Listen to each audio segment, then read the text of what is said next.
नमस्कार, फिर से आप सभी लोग का स्वागत है। मैं हूं आपके साथ जानवी जायसवाल। जनसंख्या। आज जहां हमारा देश भारत की बढ़ती जनसंख्या से परेशान है और देश में जनसंख्या विस्फोट की बात कही जा रही है, वहीं हमारा पड़ोसी देश चीन इसके विपरीत पूरे देश में थर्ड चाइल्ड पॉलिसी लाने वाला है। ऐसा माना जाता है कि हर देश के लिए जनसंख्या एक विकट समस्या है। आज तक किसी भी देश में इसे लेकर एक राय नहीं बन पाई है। इसी बीच चीन ने एक बार फिर अपने देश में जनसंख्या को लेकर कानून में बदलाव किया है। आज हम इसी विषय को लेकर जानने का प्रयास करेंगे। पूरी दुनिया में सबसे ज्यादा आबादी के मामले में चीन, भारत और अमेरिका टॉप 3 सूची में आते हैं। लेकिन जिस चीन ने जनसंख्या नियंत्रण को लेकर दुनिया की सबसे विवादास्पद नीति को अपने देश में लागू किया, आज वो अपनी जनसंख्या बढ़ाना चाहता है और चीन में थर्ड चाइल्ड पॉलिसी भी आ चुकी है। अमेरिका में भी कई विशेषज्ञों ने आबादी को 100 करोड़ तक ले जाने का लक्ष्य जरूर बताया है, जबकि इसके उलट भारत के लिए बढ़ती जनसंख्या सबसे बड़ी चुनौती है। भारत जब आजाद हुआ था तब भारत की आबादी लगभग 36 करोड़ थी, लेकिन पिछले 73 वर्षों में हमारे देश की आबादी 100 करोड़ बढ़ गई है। इसका नियंत्रण आज भारत के लिए सबसे बड़ा मुद्दा है। इसके लिए आज हम जनसंख्या को लेकर दुनिया की इन 3 बड़े देशों की स्थिति को जानेंगे।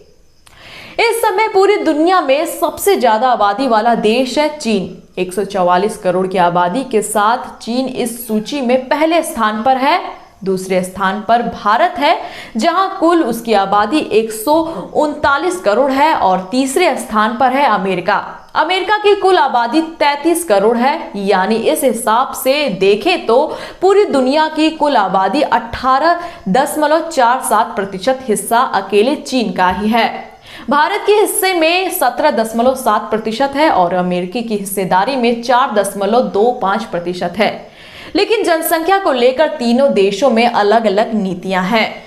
चीन दुनिया का पहला ऐसा देश है जिसने जनसंख्या नियंत्रण को लेकर कड़े कानून बनाए।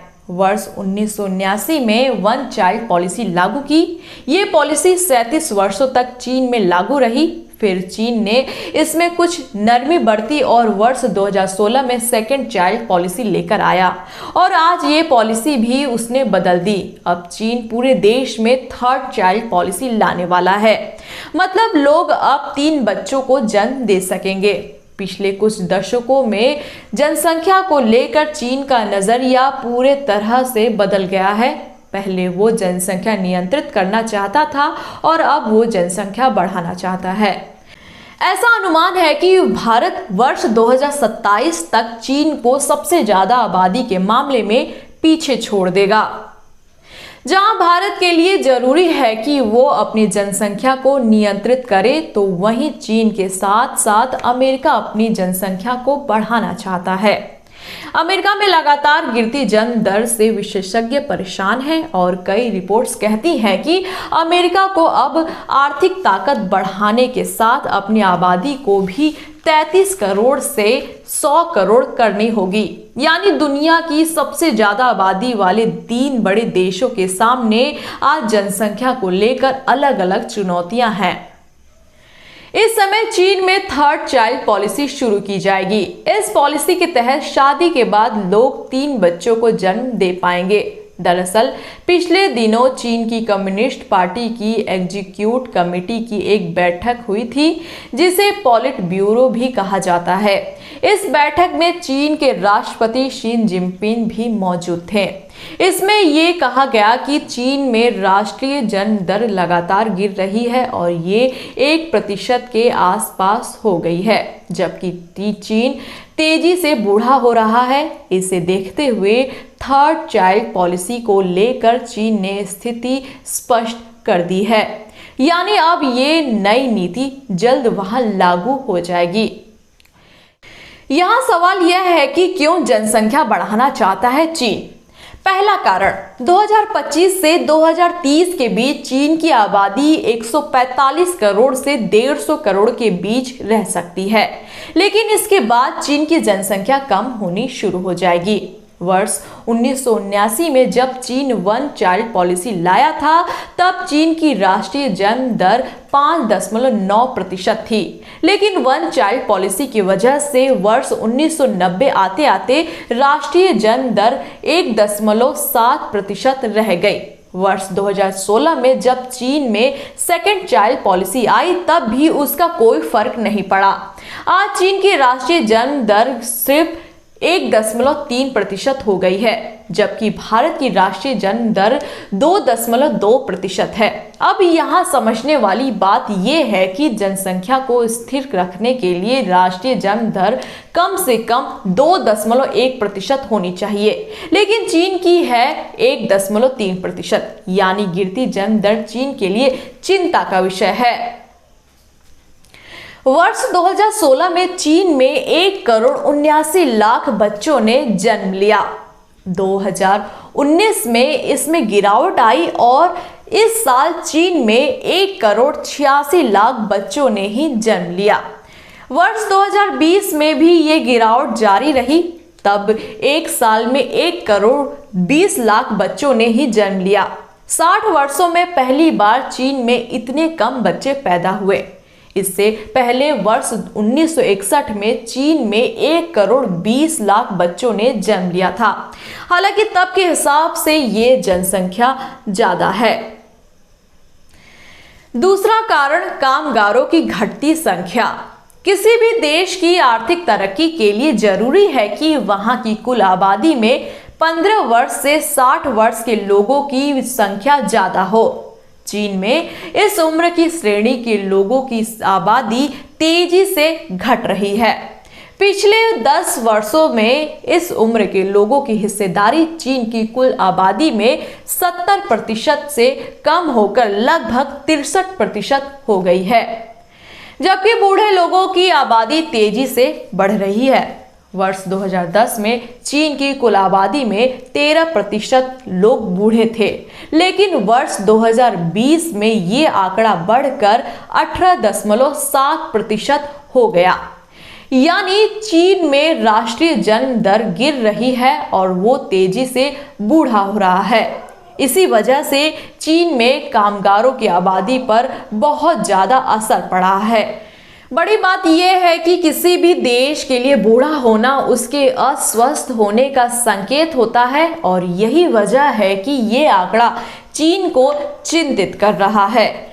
क्या है चीन में जनसंख्या का इतिहास? 1960 के दशक में चीन में बड़ी प्राकृतिक आपदा आई थी। तब वहां बड़े पैमाने पर सूखा पड़ा था। इस सूखे की वजह से वर्ष 1959 से 1961 के बीच 3 करोड़ लोग भूख से मर गए थे और इस सूखे के बाद ही चीन के विशेषज्ञों ने कहा था कि अगर चीन में आबादी को नियंत्रित नहीं किया गया तो इतने सारे लोगों के लिए खाना पैदा करना और उन्हें नौकरी देना संभव नहीं होगा।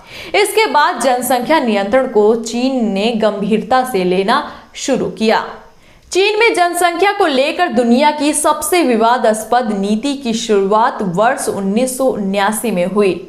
तब चीन वन चाइल्ड पॉलिसी लेकर आया था। इस नीति के तहत एक बच्चे को जन्म देने की ही इजाजत थी। ये नीति चीन में वर्ष 2016 तक लागू रही और चीन का कहना है कि इस नीति की मदद से उसने लगभग 37 वर्षों में 40 करोड़ बच्चों के जन्म को रोक दिया। यानी अगर ये बच्चे जन्म लेते तो आज चीन की आबादी 170 से 180 करोड़ के बीच होती।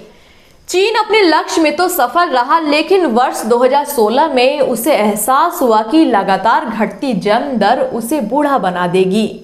इसी को देखते हुए उसने 2 चाइल्ड पॉलिसी को मंजूरी दी, लेकिन पिछले 5 वर्षों में इस नीति का कोई खास असर नहीं दिखा और यही वजह है कि चीन आज 3rd चाइल्ड पॉलिसी लेकर आ रहा है। क्यों फेल हुई चीन की 2nd चाइल्ड पॉलिसी? इसका सबसे बड़ा कारण है वहां लोगों की शादी और बच्चों में खत्म होती रुचि। चीन में अब काफी युवा शादी नहीं कर रहे हैं। वहां कई प्रांतों में युवाओं के बीच शादी नहीं करने का एक ट्रेंड सा बन गया है। बड़ी बात यह है कि युवाओं को नौकरी भी नहीं मिल रही है, वहां नौकरी के लिए संघर्ष करना पड़ रहा है। इसे देखते हुए चीन में पुरुषों को 60 और महिलाओं को 50 वर्ष की उम्र में रिटायर करने का दबाव सरकार पर बढ़ गया है। अनुमान है कि वर्ष 2036 तक चीन ने रिटायरमेंट नीति नहीं बदली तो हालात बेहद खराब हो जाएंगे। इससे नए लोगों को रोजगार मिलना मुश्किल हो जाएगा। यही नहीं, अगर दबाव में चीन ने ये रिटायरमेंट नीति अपना भी लेती है तो उसके सामने इन लोगों को रिटायरमेंट पेंशन देने का एक बड़ी चुनौती होगी। विशेषज्ञों का मानना है कि चीन के लिए इतना पेंशन फंड जुटा पाना मुश्किल होगा। यानी आज जनसंख्या को लेकर चीन का रुख पूरी तरह बदल गया है। अब वो जनसंख्या घटाना नहीं, बढ़ाना चाहता है। लेकिन इसके उलट अगर भारत में देखें तो भारत के लिए जनसंख्या एक बड़ी चुनौती है। हालांकि अगर भारत की बात करें तो भारत के सामने आज चुनौती जनसंख्या को बढ़ाना नहीं बल्कि जनसंख्या को नियंत्रित करना है। वर्ष 2019 में प्रधानमंत्री नरेंद्र मोदी ने 15 अगस्त के मौके पर लाल किले से दिए अपने भाषण में कहा था कि भारत को जनसंख्या विस्फोट से कई परेशानियों का सामना करना पड़ेगा। उन्होंने ये भी कहा था कि जो लोग छोटा परिवार रखते हैं वो देश के विकास में भी योगदान देते हैं और ये भी देशभक्ति है। यानी प्रधानमंत्री नरेंद्र मोदी के खुद मानते हैं कि परिवार नियोजन भी अपने आप में देशभक्ति है। लेकिन इसके बावजूद आज भारत जनसंख्या विस्फोट की समस्या से जूझ रहा है। बड़ी बात यह है कि आजादी के बाद से अब तक देश की संसद में 35 बार जनसंख्या नियंत्रण को लेकर बिल पेश हो चुका है, लेकिन आज तक ये बिल कानून की शक्ल नहीं ले पाया। दिसंबर 2018 में भी बीजेपी सांसद संजीव बालियान ने संसद में जनसंख्या नियंत्रण बिल पेश किया था, जिसे 125 सांसदों का समर्थन प्राप्त हुआ था, लेकिन ये बिल पास नहीं हो पाया।